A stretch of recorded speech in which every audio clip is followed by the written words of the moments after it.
Comment devenir réserviste de l'armée en 2026? Tu as envie de t'engager dans l'armée, mais tu n'as pas trop le temps, tu veux garder ton métier à côté, tes études et tu as envie de tester la réserve? Eh bien, c'est possible et je vais tout expliquer. Alors pense à enregistrer cette vidéo et à t'abonner. Dans les armées, il y a deux types de militaires, les militaires d'active et les réservistes. Les réservistes, c'est des militaires à temps partiel, c'est-à-dire qu'ils sont militaires quand ils sont là, mais chez eux, ils sont civils et ils oublient complètement l'armée.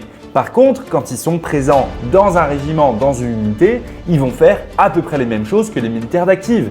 Et certains réservistes vont même pouvoir partir en mission, voire en OPEX. C'est possible, oui. Est-ce que tu le savais? Dis-le moi en commentaire. Pour devenir réserviste, tu vas d'abord faire un dossier auprès des armées. Une fois que tu as fait ce dossier-là, tu vas passer par une formation. C'est une formation qui dure 11-13 jours, ça dépend un peu des endroits. Cette formation-là, c'est la FGIR qui a remplacé la FMIR il y a quelques années. Et ça te permet d'apprendre très rapidement, en un condensé, en même pas 2 semaines, à savoir tirer, connaître les bases du métier de soldat et pouvoir rapidement utiliser ton armement, faire de l'anti-tiré et savoir tout ce qu'il y a à savoir sur l'armée. Bon, évidemment, en 2 semaines, c'est beaucoup trop court pour tout savoir, alors il faut absolument que tu t'abonnes pour ne rien manquer sur l'armée.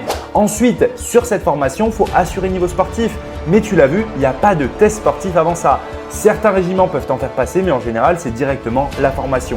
Donc, il faut te préparer. Pour te préparer à 200%, tu peux m'envoyer un message pour un programme. Et ensuite, une fois que tu fais tes jours de réserve dans l'année, tu vas être payé. Tu vas recevoir une solde militaire. Cette solde-là, peu de personnes le savent, mais elle n'est pas imposée. Donc, c'est de l'argent qui va directement à 100% dans ta poche. Bref, la réserve, si tu as envie de devenir militaire, mais pas à 100%, c'est une super expérience et une super occasion de connaître l'armée.